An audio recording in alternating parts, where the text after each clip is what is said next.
Hey Circle, welcome to my crazy week. What you're looking at right now is Adobe InDesign in a flash. InDesign is a program that we use in architecture and interior design to teach our students how to do layouts for their boards and portfolios. Students use these boards and portfolios to get into other universities after they leave our college, and they also use these portfolios to get work, whether it's going to work at a firm or showing potential clients what they can do.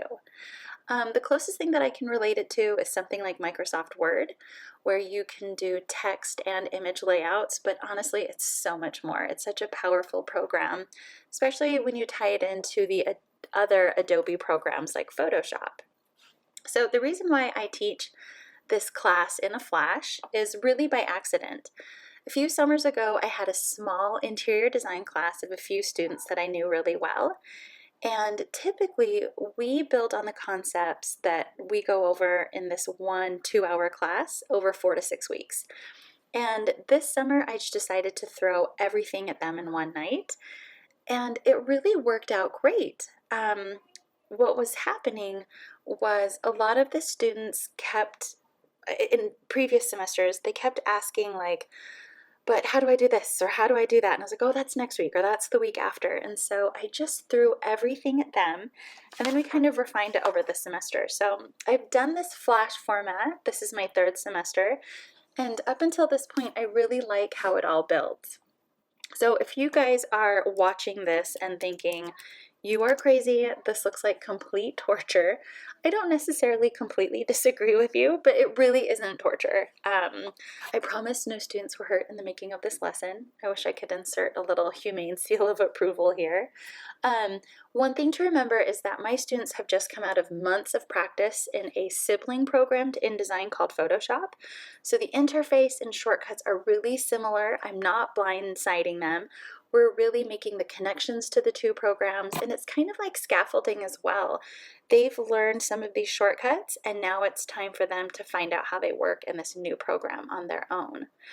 Now, before we even start this lecture, the week before, I have my students watch a similar flash video from one of my older lectures.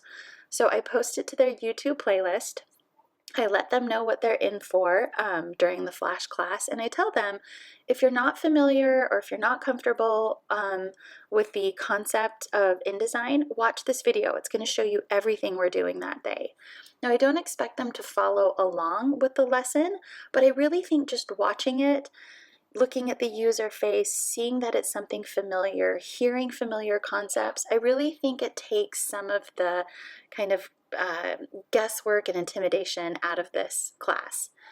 The other thing that I think really helps is I have several students who don't speak English as a first language, and I really think it helps those students too, so they can start hearing those terms, previewing the concepts. So even though it's the first class of InDesign, it's not necessarily all new if they watch the kind of peak intro video. So if you are taking a look at what we're making, one thing that you should know is the content that we're creating in this exercise is not precious at all. It's complete chicken scratch. This is so different from most of my other classes where almost everything we're creating is really precious and purposeful, like from an aesthetic or technical standpoint. I really don't care about what we're creating in this class. It's really just to get people comfortable with the technicalities of InDesign. Where are the different buttons? How do we get through everything? And so I just realized my flash is over. I'm going to keep going. I'll probably extend it a little bit for you guys, but in this one class, we race through how to open a document and customize it, including the size and layout of the units, how to use frames, add text and images, how to format text similar to how we do it in Word, and then also how to add text across several pages, how to format text, there's lots of different options, how to import different image types, how to edit and add and resize images once they're in there. And then we also throw in how to add color and outlines on their frames and text. Last but not least, how to save and import. Whew.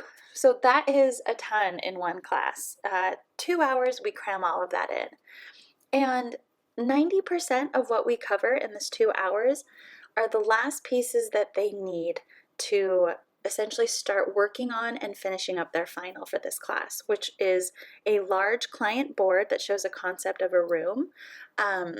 And the client is of their choosing. I think that'll bring enjoyment and passion if they get to pick the theme rather than something generic I give them. And by throwing all of the technicality at them, then they can just jump in and start working on their final. And over the next few weeks, we have a lot of lab time for clarification if they need it. And better yet, if they find that there's something that inDesign isn't doing that I haven't taught them, we have time to go over it in class. I think the best use of our time that we gain is that we have a lot more time to kind of evaluate and critique their work so they can keep honing their work, making it look really professional.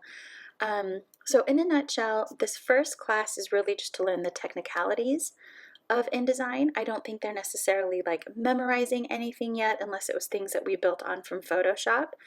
But over the next few weeks, I know that I'm going to see improvement in their use and execution in InDesign as well as their graphic design skills. So I think it's a great trade-off, and I feel pretty lucky to have the time to do that with my students. So thanks everybody for watching this far. I hope you have a great weekend, and I will see you guys next week.